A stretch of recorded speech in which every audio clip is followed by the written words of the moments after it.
प्रभारी राष्ट्रीय सचिव जी हमारे प्रियंका गांधी आए बदलाव की आदि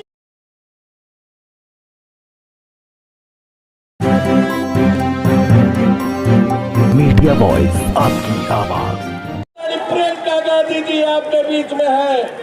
मुरादाबाद की ऐतिहासिक धरती पर हम आपका स्वागत करते हैं, अभिनंदन करते हैं, नमन करते हैं। और प्रियंका गांधी, प्रियंका गांधी, प्रियंका गांधी, प्रियंका गांधी, प्रियंका गांधी, प्रियंका गांधी।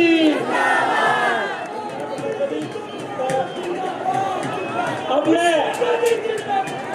इमरान प्रतापगढ़ी जी और विनोद कुंवर जी, रिजवान जी और जो भी हमारे साथी मोमेंटो लेके आए, फटाफट मोमेंटो दीजिए।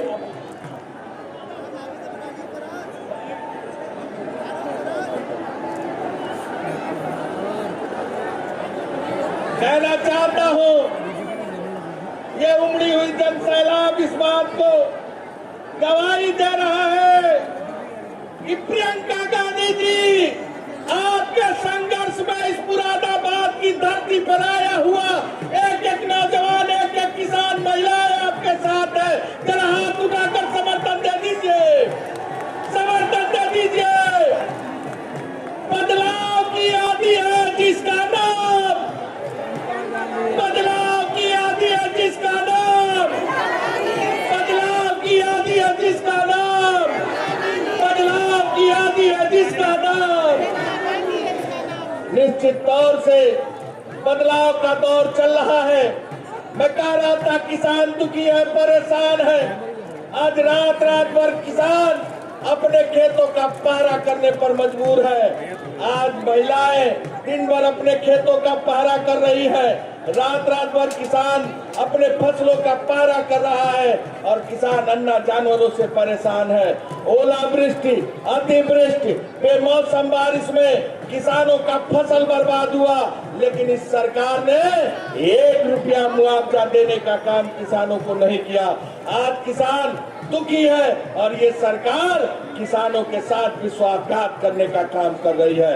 आज 69,000 शिक्षक भर्ती का नौजवान रोज इको गार्डन में धरने पर बैठा है, आरक्षण की मांग को लेकर बैठा है, लेकिन इस सरकार में आरक्षण विरोधी सरकार ने दलित पिछड़ों के अधिकारों पर डाका डालने का काम किया है। हम कहना चाहते हैं कि आज सभी परीक्षाओं के पेपर लगातार लीक हो रहे हैं।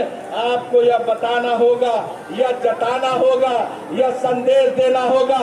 आप याद करिए, अभी कितने दिन हुए यूपी टेट की परीक्षा के पेपर लीक हो गए। मुख्यमंत्री क्या कहते हैं? मुख्यमंत्री कहते हैं क्या कि जो यूपी परीक्षा का पेपर लीक हुआ है उनके खिलाफ कार्रवाई करेंगे। मुख्यमंत्री जी, योगी जी, जरा बताइए, आपकी सरकार में दरोगा भर्ती का पेपर लीक हुआ, आपकी सरकार में शिक्षक भर्ती का पेपर लीक। से आग्रह करूंगा आप बताएं और उत्तर प्रदेश के अंदर भर्ती का संचालन करें। प्रियंका गांधी, प्रियंका गांधी। आदरणीय भूपेश बघेल जी, श्री अजय लल्लू जी, श्रीमती आराधना मिश्रा जी, नसीरुद्दीन सिद्दीकी जी, श्री गजराज सिंह जी, श्री संजय कपूर जी, श्री इमरान प्रतापगढ़ी जी, श्री नरेश सैनी जी, श्री मसूद अख्तर जी, श्री फूल कुमार जी, श्री दीपक कुमार जी, नवीन अरुण जी, श्रीमती सुप्रिया अरुण जी, ओमवती देवी जी, श्रीमती इंदिरा भाटी जी, श्री जितेंद्र बघेल जी, श्री धीरज गुजर जी और श्री तौकीर आलम जी और यहाँ उपस्थित सभी नेतागण, पार्टी के कार्यकर्ता, पार्टी के पदाधिकारी, सभी सचिव, आप सबको मेरे ससुराल में बहुत बहुत स्वागत। और ससुराल वालों, आपसे माफी चाहती हूँ, बहुत दिनों बाद आई हूँ। माफ हूँ कि नहीं? आपके शहर में मेरे परिवार को संरक्षण दिया, उनको खड़ा किया। बंटवारे के बाद मेरे ससुर जी के पिता अपने परिवार को लेकर मुरादाबाद आए। यहीं से उन्होंने अपना कारोबार शुरू किया। यहाँ के हुनर, यहाँ के लोगों की मदद से, उनकी अपनी मेहनत से उन्होंने अपना जीवन बनाया, अपने बच्चों का भविष्य बनाया। आज मुझे यहाँ आकर बहुत गर्व हो रहा है और मैं आप सबको भी यहाँ इस सभा में आप सबका भी स्वागत करना चाहती हूँ। मुरादाबाद देश विदेश में पीतल नगरी के नाम जाना जाता है। मुझे याद है शादी के वक्त एक खुशहाल शहर था, समृद्ध था, तेजी से आगे बढ़ रहा था। यहाँ उस समय हवाई अड्डे बनने की भी बात होती थी और शहर को विकसित करने की बहुत बातें होती थी। उस समय ये सब हो क्यों पाया?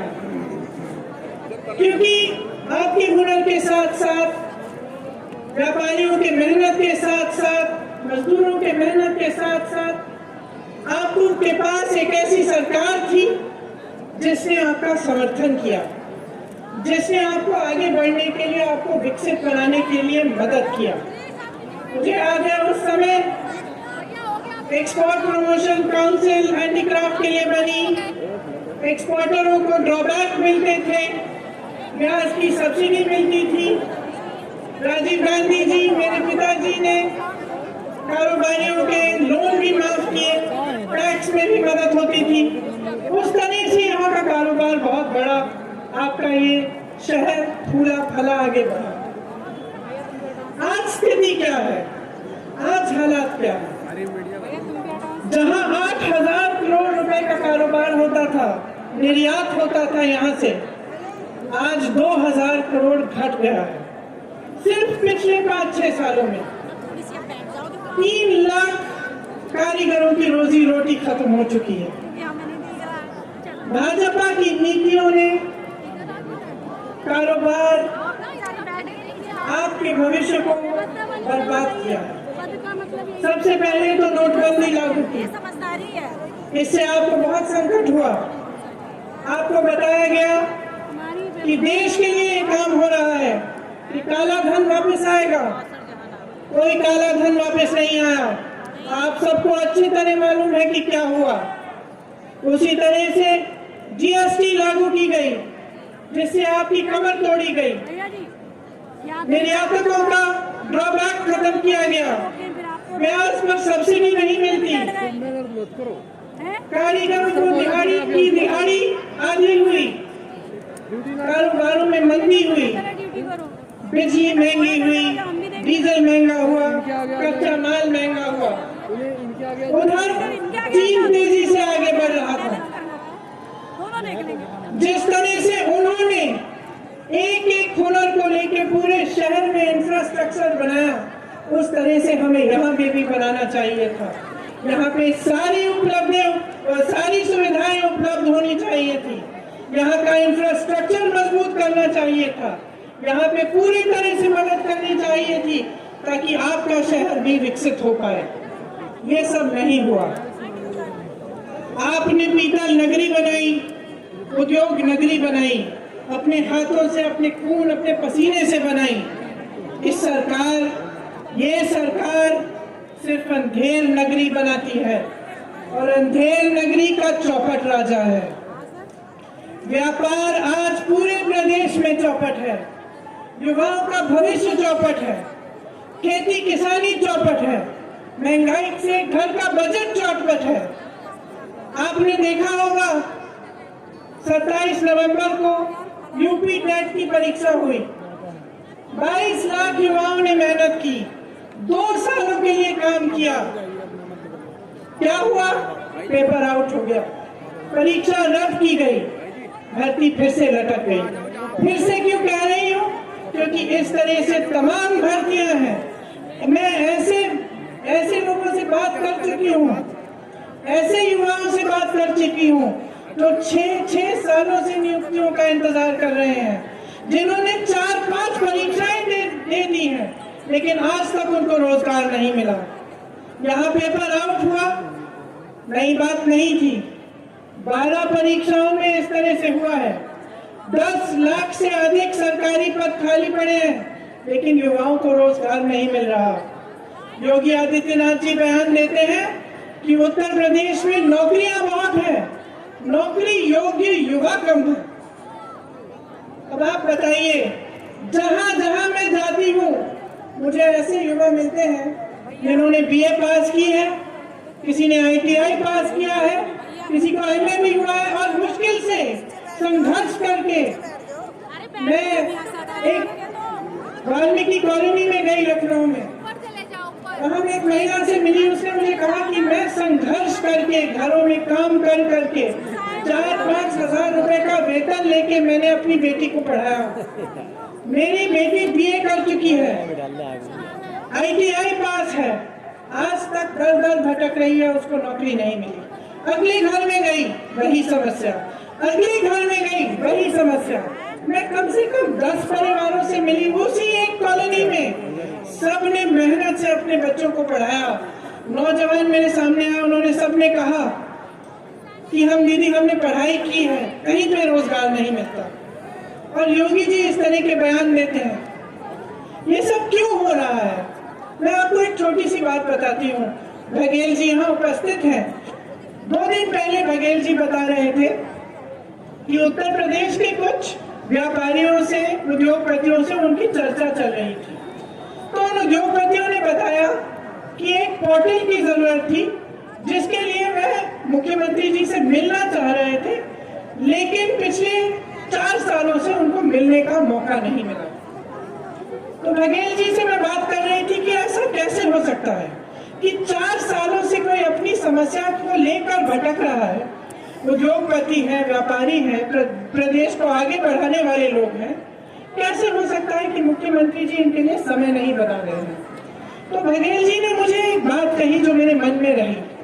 उन्होंने कहा, देखिए दीदी, हमारे प्रदेश में जाति और धर्म पर आधारित राजनीति कम होती है और विकास पर आधारित राजनीति होती है। उत्तर प्रदेश में सांप्रदायिकता पर आधारित राजनीति और जातिवाद पर आधारित राजनीति इतनी भयानक है कि मुख्यमंत्री भी जानता है कि लोगों की समस्याओं का हल करने के बजाय चुनाव के समय आएगा, धर्म की बात करेगा, जाति की बात करेगा, चुनाव जीत के निकल जाएंगे और उनको कोई जवाबदेही ही नहीं रहेगी। तो ये बात मेरे मन में बहुत गहराई से मैंने इस बारे में सोचा। ये बात सही है।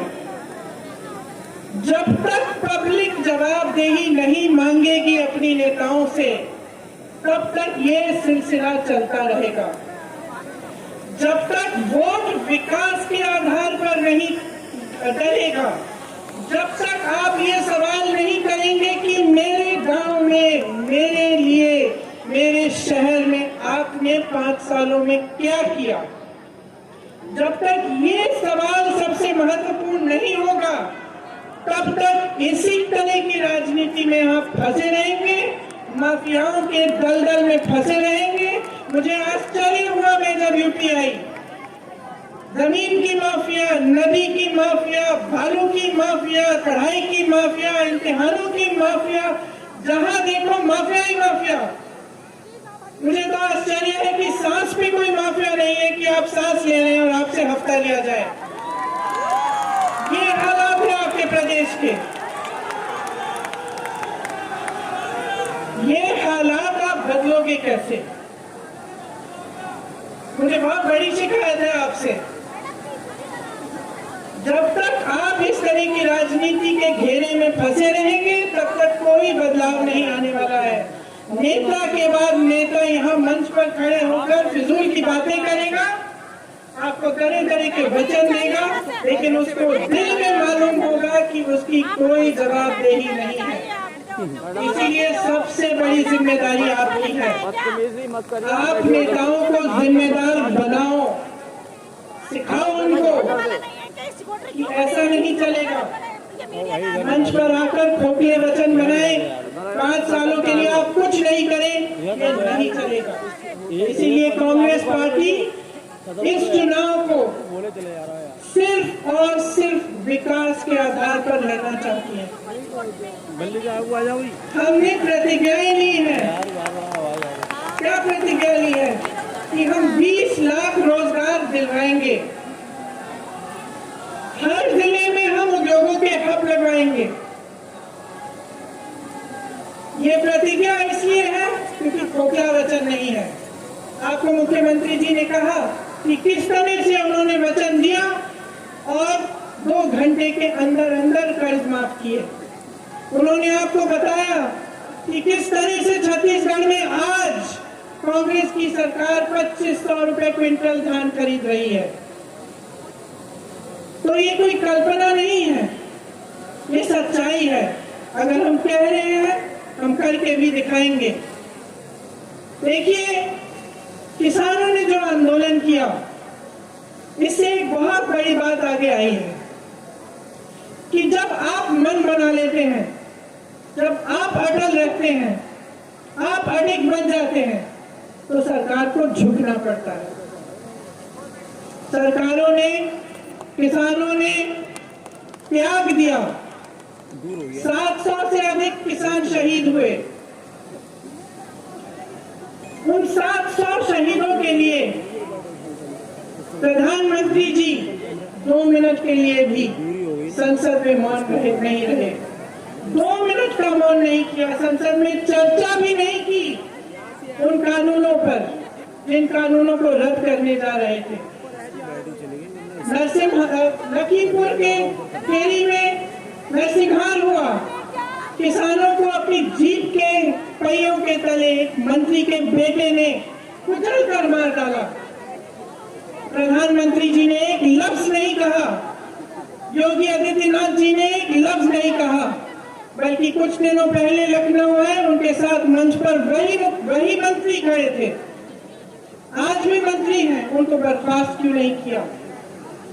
अगर उन्होंने उन परिवारों से बात करने की कष्ट की होती जिनके बच्चे शहीद हुए, उन विधवाओं से जिनके पति शहीद हुए, तो उनको पता चलता कि वो परिवार क्या महसूस कर रहे हैं, किस संकट से गुजर रहे हैं। और उनकी एक ही गुहार है कि जब तक ये मंत्री पद पर रहेंगे तब तक हमें न्याय नहीं मिलेगा, हमें सिर्फ न्याय चाहिए। मैं ऐसे परिवारों के पास गई हूँ जिनके पास कुछ नहीं है, वो कहते मुआवजा नहीं चाहिए, मुझे पैसे नहीं चाहिए दीदी, न्याय चाहिए, अपने बेटे के लिए न्याय चाहिए। इसीलिए मैं कहना चाहती हूँ कि जो सबसे बड़ी बात किसान आंदोलन से ये निकली है कि शक्ति आपके हाथों में है, इस शक्ति को पहचानिए।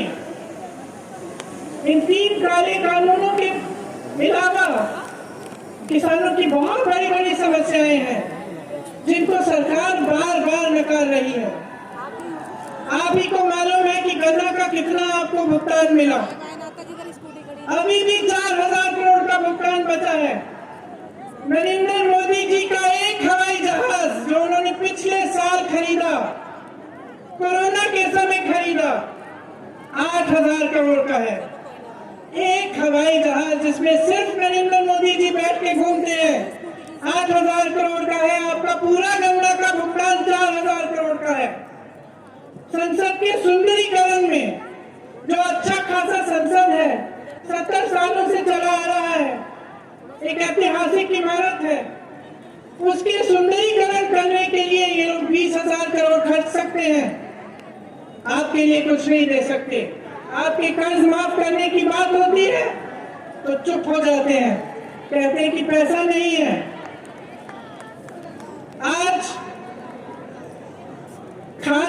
लाइनों में किसान अपना दम तोड़ रहे हैं।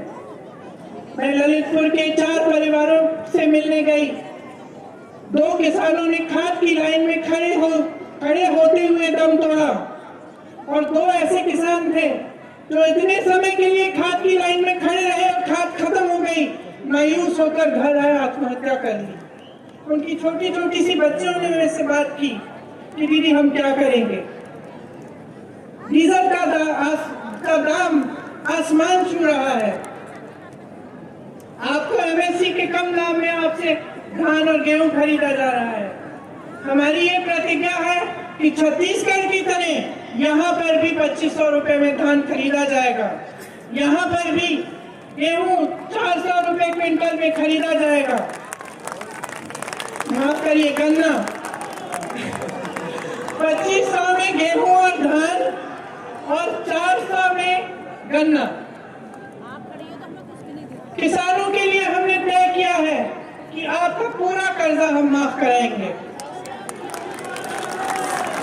देखिए, महंगाई बहुत ज्यादा है। मैं जानती हूँ कि आप कितना तड़प रहे हैं महंगाई की वजह से।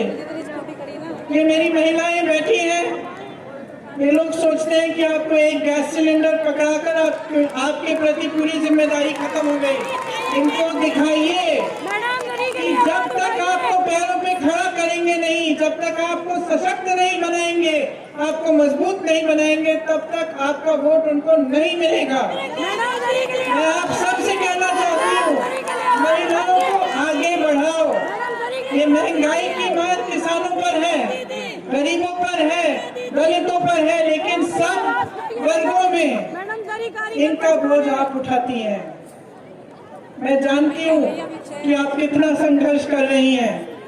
बिजली कितनी महंगी हो गई है, आटा, मोबाइल का डेटा, जीवन बीमा, सरसों का तेल, पेट्रोल, डीजल, हद से ज्यादा महंगाई है। आपको बड़े बड़े बिल मिलते हैं। मैंने देखी है ये बिल। महिलाएं मुझे कहती हैं कि हमने तो बिजली ऑन ही नहीं की, हमने चला, यहाँ बिजली आई ही नहीं, फिर भी हमें इतनी बड़ी बिल मिल रही है।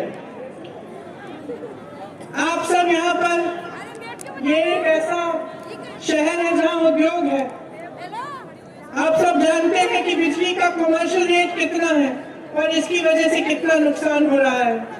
आपको कहा गया था मुरादाबाद को स्मार्ट सिटी बनाया जाएगा। क्या बना? केवल एक ही चीज स्मार्ट है, स्मार्ट मीटर और स्मार्ट लूट। और मैं बहनों को कहना चाहती हूँ कि आपको सशक्त करना चाहते हैं हम। मैं आपके साथ खड़ी हूँ, मैं आपको आगे बढ़ाना चाहती हूँ। 40% मैं कह रही हूँ कि 40% टिकट महिलाओं को मिलने चाहिए। क्यों कह रही हूँ? मैं अपनी बहनों के घर जाती हूँ, यहाँ पर बलात्कार होते हैं, महिलाओं का शोषण होता है, महिलाओं को कुचला जा रहा है और कोई कुछ नहीं कह रहा है, कोई आवाज नहीं उठा रहा है, कोई आपको आगे बढ़ाने की बात नहीं कर रहा है। सब विज्ञापनों में है, सब सिर्फ विज्ञापनों में है। असली सवाल यह है कि आपकी भागीदारी राजनीति में क्या है? आपके लिए लड़ने वाली महिला कैसे आगे बढ़ेगी? तो 40% आप जब टिकट लेंगे कांग्रेस से, ठीक है, हो सकता है पहली बार थोड़ी आप में से कुछ हो जो जीते, हो सकता है कि कुछ ना जीते, कोई बात नहीं, सशक्त बनेंगी, अगली बार जीतेंगी, अगली बार फिर से मौका मिलेगा और ज्यादा मौका मिलेगा। यह नौजवान लड़कियां हैं, आप सहना नहीं चाहती, सच बताओ, सहना चाहती हो कि लड़ना चाहती हो? अपने हकों के लिए लड़ना चाहती हो या अत्याचार सहना चाहती हो? लड़ना चाहती हो ना? ये स्कूटी किसके लिए है? स्मार्टफोन किसके लिए है? आपको मिलेगा। आप महिलाओं को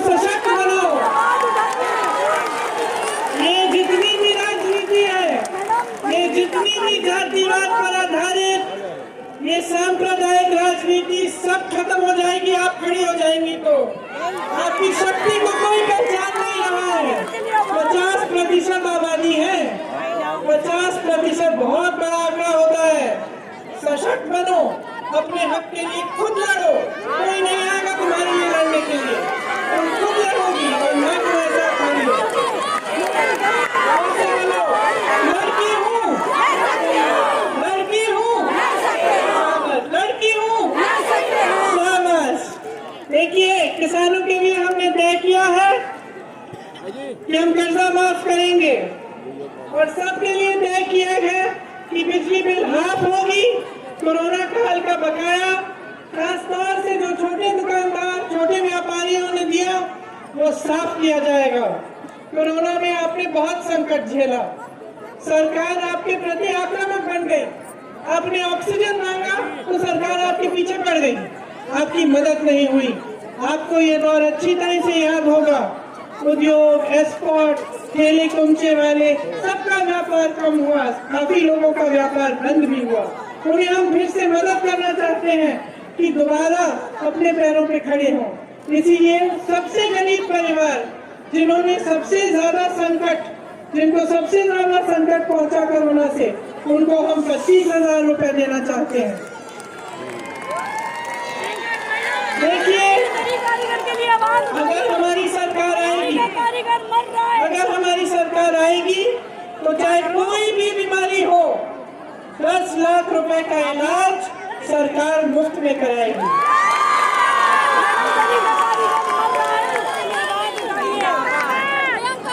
वृद्धा और विधवा पेंशन 1000 रुपए देंगे और जितनी भी नई सरकारी नौकरियां हैं उसमें पहले से जो आरक्षण है उनके तहत ही 40% आरक्षण महिलाओं को मिलेगा।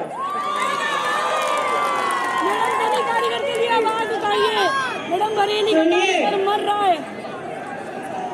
लोकतंत्र में जनता जिंदाबाद है। मैंने आपसे पहले भी कहा, मेरी आप सबसे शिकायत है, अपने नेताओं से आप हिसाब नहीं मांगते। चुनाव आता है तो सफाई कर्मचारियों के साथ नरेंद्र मोदी जी अपनी फोटो खिंचवा लेते हैं। आगरा में अरुण वाल्मीकि के पूरे परिवार को 3-4 दिनों के लिए जेल में रख के, पुलिस स्टेशन में रख के बुरी तरह पीटा जाता है तो कुछ नहीं करते, आप हिसाब नहीं मांगते। हाथरस में एक दलित लड़की के साथ बलात्कार किया जाता है, पुलिस प्रशासन द्वारा उसकी चिता जलाई जाती है, उसके माँ बाप को आने भी नहीं दिया जाता। प्रधानमंत्री जी चुप रहते हैं, मुख्यमंत्री जी चुप रहते हैं, आप हिसाब क्यों नहीं मानते?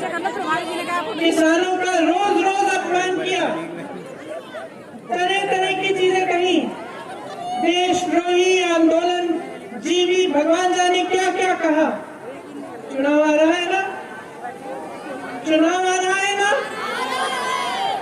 अब क्या कह रहे हैं? मुझे माफ करिए। क्यों माफ कर रहे हैं आप? क्यों माफ कर रहे हैं? हिसाब मांगिए। कोरोना काल में लापरवाही हुई, किसने भुगता? किसके परिवार उजड़े? आपने हिसाब मांगा, हिसाब मांगो। आपको अगर डिलीवरी चाहिए, आगे बढ़ना चाहते हैं आप, राजनीतिक दलों और उनके नेताओं से अपना रिश्ता बदलो, उनकी असलियत पहचानो, उन्हें अपने प्रति जवाबदेह बनाओ, उनसे हिसाब मांगो। मैंने सुना है कई लोग कहते हैं कि भाजपा तो फूट फैलाकर फिर से जीतेगी। क्यों? क्योंकि असलियत ये है कि जिनको आज मुख्य विपक्ष माना जा रहा है, वे विकास का एजेंडा सेट नहीं कर रहे, वे भी इसी तरह की राजनीति करना चाहते हैं। सपा ने भी जाति और धर्म की ही राजनीति को आगे बढ़ाया है। सपा सरकार में जातिवाद और गुंडाई, और बसपा में आपने लूट देखा है। तो स्वाभाविक है विकास की बात कही होगी, आपके मुद्दे उठाए नहीं जाएंगे। आपने समाजवादी का नारा देखा है, नया नारा सुना है? आ रहे हैं अखिलेश।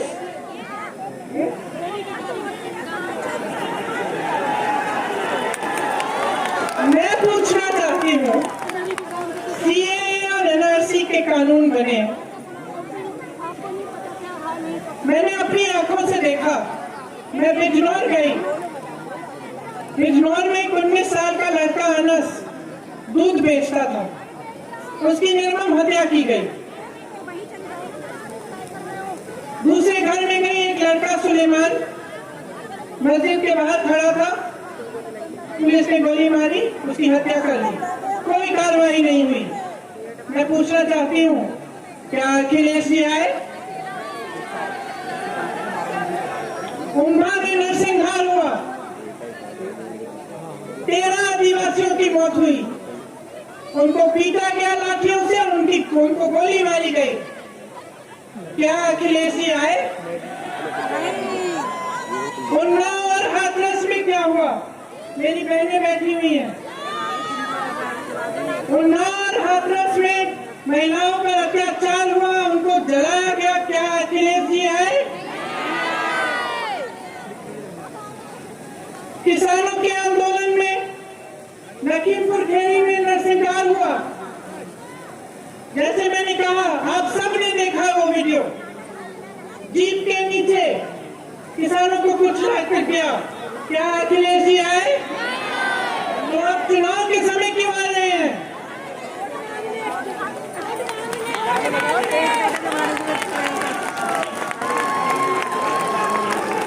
चुनाव के समय उनकी पार्टी और वो अचानक जीवित क्यों हो रहे हैं? पिछले 5 सालों से कहा थे, जब कांग्रेस सड़कों पर लड़ रही थी, जब कांग्रेस के 18,500 से ज्यादा कार्यकर्ता जेल में बैठे थे, जब हमारे अध्यक्ष 28 दिन के लिए कोरोना के समय जेल में थे, तब समाजवादी के नेता कहाँ थे? तब समाजवादी के कार्यकर्ता कहाँ थे? तब अखिलेश जी कहाँ थे? उस समय अखिलेश जी क्यों नहीं आए?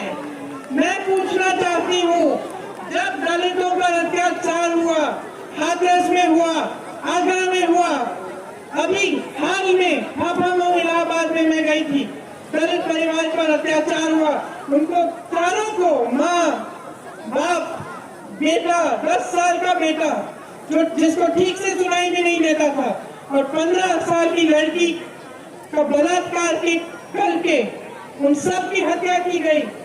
मैं पूछना चाहती हूँ, बसपा के नेता कहाँ थे? तो उसमें क्या होता है? उन्होंने आवाज क्यों नहीं उठाई? जब वे बयान देते हैं तो ऐसा क्यों लगता है कि भाजपा जैसा ही बयान दे रहे हैं? क्योंकि सब अंत में ये सोचते हैं कि आपकी समस्याएं, आपके दुख, आपका दर्द, आपकी पीड़ा, आपका संघर्ष से उनकी राजनीति से कोई मतलब नहीं है। सब सोचते हैं कि वे सांप्रदायिकता के आधार पर, जाति के आधार पर आपसे वोट मांगने आएंगे, आप देखेंगे कि आपके प्रतिनिधि हैं, आपके दल के, आपसे वोट मिल जाएगा और उनको कोई काम करने की जरूरत नहीं है। ये सोच आपको जबरदस्ती बदलवानी है। आपका संघर्ष है जिसने इस देश को बनाया है। किसानों की शहादत ने इस देश को बनाया है। हमें आजादी किसानों ने दिलवाई, आपके पूर्वजों ने दिलवाई। जितने भी बड़े नेता आजादी के समय आंदोलन में थे, सब आप ही में से आए। ये लोकतंत्र है, इसमें आपसे मजबूत कोई नहीं है। और मैं आपसे बताना चाहती हूँ कि कोई ऐसा जंग नहीं है जो बगैर लड़े जीता जाता है। तो ये सब जो कह रहे हैं कि जीतने वाले हैं, जब लड़ ही नहीं रहे हैं तो जीतेंगे कैसे? ये सब सिर्फ सोच रहे हैं कि अपना टाइम आएगा, हम राज करेंगे, हम लूटेंगे, 5 साल बाद आकर हम फिजूल के मुद्दे उठाएंगे और हम फिर से राज करेंगे। इस सोच को बदलिए, टाइम आपका है, समझदार आप हो, विवेक आप में है। इस देश को बदलना है, अपने प्रदेश को इस खाई में से निकालना है, तो आपको मजबूत बनना पड़ेगा और आपको बहुत समझदारी से अपना वोट देना पड़ेगा। तो आज मैं यहाँ इसलिए आई हूँ, मैं आपसे कहना चाहती हूँ, मैं आपको मौका देना चाहती हूँ राजनीति को बदलने का। मैं अपनी बहनों को मौका देना चाहती हूँ और आप सबको कि राजनीति को विकास पर आधारित बनाओ, अपने नेताओं को जिम्मेदार बनाओ। ये देश आपका है, किसी की जागीर नहीं है। कोई कितना भी बड़ा नेता हो उसकी जागीर नहीं है। ये देश आपका है। अपने घर को संभालो, अपने परिवार को संभालो, अपने देश को संभालो, उसको सुरक्षित रखो, उसको मजबूत करने के लिए सही निर्णय लो। सही निर्णय यही है कि विकास होना चाहिए, चुनाव के समय विकास की बात होनी चाहिए। मैं आप सबको बहुत धन्यवाद देना चाहती हूँ। बारिश हो रही है और कष्ट नहीं दूंगी। आप सबको